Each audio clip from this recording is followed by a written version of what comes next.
Asthma বা হাঁপানি হলো শ্বাসযন্ত্রের একটা দীর্ঘস্থায়ী রোগ। এখানে যেটা হয়, শ্বাসনালীটা ফুলে যায়, তার ফলে শ্বাসনালীর ভিতরের যে স্পেসটা সেটা অনেকটা সরু হয়ে যায়, তার ফলে শ্বাস গ্রহণে অনেকটা কষ্ট হয়।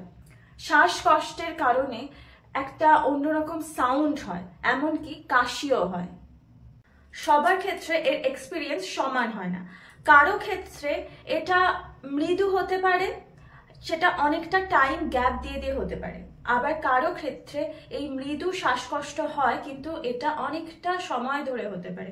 আবার কারো মাঝারি ধরনের শ্বাসকষ্ট হতে পারে। আবার অনেকের গুরুতর শ্বাসকষ্ট হয় এবং এটা অনেকটা টাইম ধরে কন্টিনিউ হয়। অনেকগুলি কারণে এই অ্যাজমা রোগটি হতে পারে। এনভায়রনমেন্টাল ফ্যাক্টর বা জেনেটিক্যালি এই দুটো কারণেই কিন্তু হতে পারে, মানে বংশগত এবং পরিবেশগত কারণেও কিন্তু এই রোগ হতে পারে। এবার জানা যাক কি কি কারণে এই রোগ হতে পারে। যদি বাবা বা মা বা দুজনেরই যদি শ্বাসকষ্ট বা অ্যাজমা থাকে, সেক্ষেত্রে কিন্তু সন্তানেরও এই অ্যাজমা হতে পারে। ছোটবেলায় কেউ যদি অনেকটা সময় কোনো ভাইরাল ইনফেকশনে ভুগে থাকে, সেখান থেকেও এই অ্যাজমা বা হাঁপানি রোগ হওয়ার সম্ভাবনা থাকে। তাছাড়া এই শীতে প্রচন্ড ঠান্ডা শুষ্ক যে বাতাস, সেটাও কিন্তু এই হাঁপানির একটা উদ্দীপকের কাজ করে। তাছাড়া যাদের ধুলোতে অ্যালার্জি আছে, তাছাড়া অনেকে আছে যে ফুলের রেণু বা বাড়িতে পোষা কোনো কুকুর বিড়াল এই ধরনের পোষ্যের ড্যান্ড্রাফ, বাড়িতে ঘর মোছার সময় ইউজ করা হয় যে সমস্ত কেমিক্যাল, তার থেকে সেগুলোতে যাদের অ্যালার্জি হয়, মানে যাদের ডাস্ট অ্যালার্জি আছে বা পোলেন অ্যালার্জি আছে, এই ধরনের ডাস্ট বা পোলেন যখন ন্যাজাল এরিয়া দিয়ে শরীরে প্রবেশ করে, তখন কিন্তু এগুলো অ্যালার্জেনের কাজ করে এবং তার ফলে অ্যাজমা হয়। ড্রাই ফ্রুটস, চিংড়ি বা প্রক্রিয়াজাত আলু, মানে প্রসেসড পটাটো, অর্থাৎ প্যাকেজিং করা আলুর যে কোনো রেসিপি, যেমন চিপস বা আলুর অনেক ধরনের রেসিপি আছে যেগুলো আমরা প্যাকেটের মাধ্যমে পেয়ে থাকি।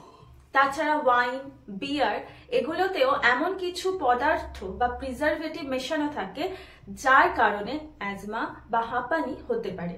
তাছাড়া যারা ওভারওয়েট বা ওবেস্ট, তারা দেখবেন একটু কাজ করলে বা একটু হাঁটাহাঁটি করলেই তারা হাঁপিয়ে ওঠেন। এক্ষেত্রে অতিরিক্ত ওজনই আপনার হাঁপানির কারণ। তাছাড়া এখন চারদিকে এত পলিউশন, এত গাড়ির ধোঁয়া, এগুলো কিন্তু এই শ্বাসকষ্ট জনিত রোগগুলোকে আরো বাড়িয়ে তোলে। তাই এক্ষেত্রে আপনি রুমাল বা মাস্ক এগুলো ইউজ করুন। আর এসব ছাড়িয়েও যারা স্মোকিং করেন, সেখানে তামাক কিন্তু এই হাঁপানির উদ্দীপক হিসাবে কাজ করে। তাছাড়া ফ্লু, নিউমোনিয়া, এগুলো কিন্তু শ্বাসকষ্টজনিত রোগ বাড়ায়।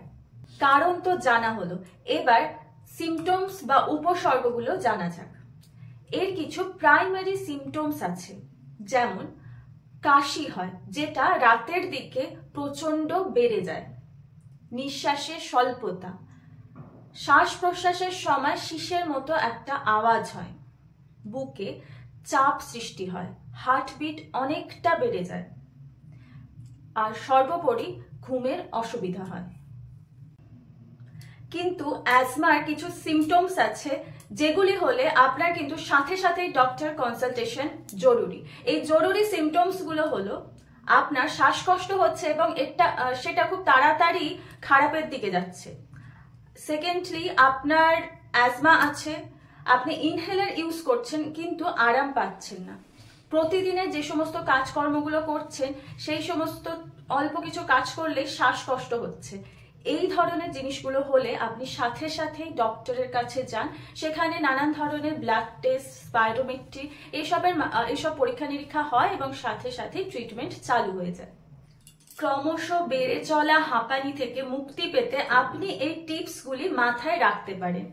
চা, কফি, এগুলো আপনার শ্বাসকষ্টের যে কষ্টটা সেটা কমাতে মোটামুটি 4 ঘন্টা পর্যন্ত আপনাকে সাহায্য করতে পারে। তাছাড়া তুলসী, ল্যাভেন্ডার অয়েল, এগুলো কিন্তু অ্যাজমার জন্য অনেকটা ভালো। তাছাড়া আপনি 1 ইঞ্চি আদা নিন এবং সেটাকে ভালো করে ক্রাশ করে সেই জলটাকে গরম করুন। তারপরে হালকা ঠান্ডা হলে মানে ঈষৎ উষ্ণ অবস্থায় সেটিকে পান করুন। এগুলো কিন্তু অ্যাজমার উপসর্গ বা সিমটমস গুলো কমাতে সাহায্য করে। কোনো স্পেসিফিক ডায়েট নেই যেটা অ্যাজমাকে পুরোপুরি কিওর করে দিতে পারে, কিন্তু নিউট্রিশনাল ম্যানেজমেন্টের মাধ্যমে কিন্তু আপনি অ্যাজমার কারণে যে সিমটমস বা উপসর্গগুলো হয় সেগুলো কমাতে পারেন।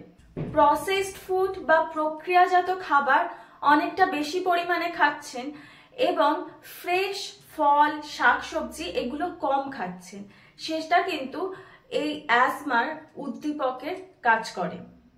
যোগা, ব্যায়াম এগুলো কিন্তু অ্যাজমার জন্য অনেকটাই ভালো। তাছাড়া আপনি যদি ওভারওয়েট বা ওবেস্ট হন, সেক্ষেত্রে অতিরিক্ত ওজন আপনার ফুসফুসের উপর অতিরিক্ত প্রেশার তৈরি করে, তাই আপনার অতিরিক্ত ওজনটাকে কমাতে হবে।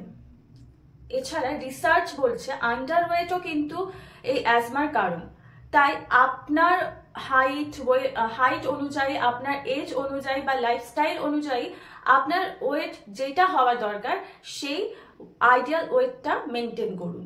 পার্টিকুলার কিছু ভাইটামিনসের অভাবে শ্বাসকষ্ট হতে পারে, সেক্ষেত্রে আপনি প্রচুর পরিমাণে ফল, শাক সবজি এগুলো খান।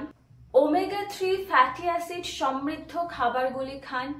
টুনা, স্যালমন এই ধরনের মাছগুলি খান। যে সমস্ত মাছে আপনার অ্যালার্জি আছে সেগুলো অ্যাভয়েড করুন। At last, stop consuming alcohol and smoking.